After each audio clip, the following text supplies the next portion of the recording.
what I've learned today in SwiftUI, day 49. Now, for those that have been watching me since the beginning, here are the reasons why I haven't been uploading any videos until this point. One, just to keep it 100 with y'all, I was prioritizing my family over coding.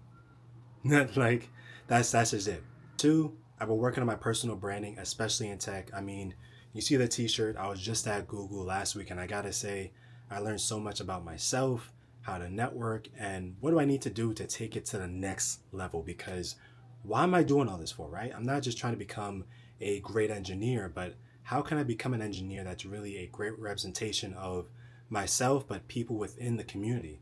I want to be that person that not only is, giving those amazing speeches, but is providing jobs and opportunities for people that are like me in this position right now, that's trying to get their foot in the door to become a impactful person.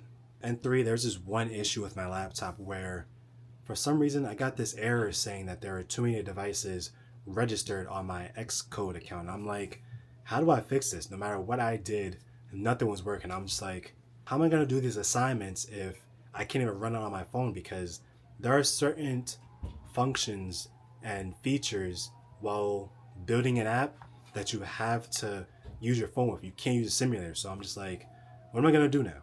So then I realized I had to actually pay and update my developer account to actually get rid of the other devices I had for quite some time. It was weird, but whatever, right? So with that being fixed, I'm like, back in the game, let's do this. But yeah, just like quick disclaimer, right? I kind of realized that when it comes to trying to land your dream job, your dream career, it's like you don't need that job at Google, Facebook, Goldman Sachs to be a great engineer, to be a great developer. You're already that because of what you've built so far before getting the job.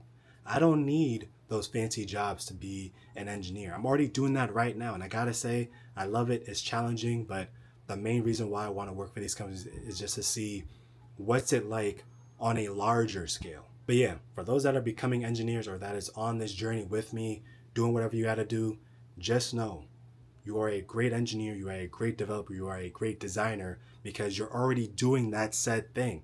You don't need these Fortune 500 companies, to do those things. You're already doing it right now. You got a laptop, you got your brain, and you got all those free resources online.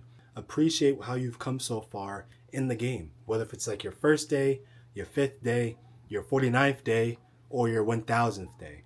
You've been doing great so far. Just keep it up. That's it. So let's actually get into what I've built so far today.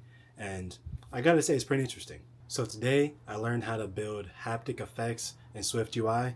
Now what that is basically the vibrations you get when something happens on your phone. That could be something downloaded, you tap something, or you get a message. Those little interactions is very important because it makes you feel a certain way that this app is actually doing something and it's working how it's supposed to. And it just lets you know what's going on instead of you just wondering, did I do this right? Okay, I'm going to be using my DJI mic to capture the sound or the vibrations so that way you guys can actually hear it, because unless if you're tapping it, you're not really going to know what's happening. That's why my instructor was letting me know in order for you to actually see if it's working or not, use your actual phone. Now there's no UI for this, it's just a simple interaction when you do certain things, right? I'm going to keep pressing it multiple times because I feel it, but I don't know if it's being picked up. The main thing that's making all this happen, Core Haptics, basically the interactions that give us. But yeah, this is simple code, which is pretty cool. I think SwiftUI does a lot of stuff in the background, which makes things a lot easier. But the more you play around with it, the easier things get.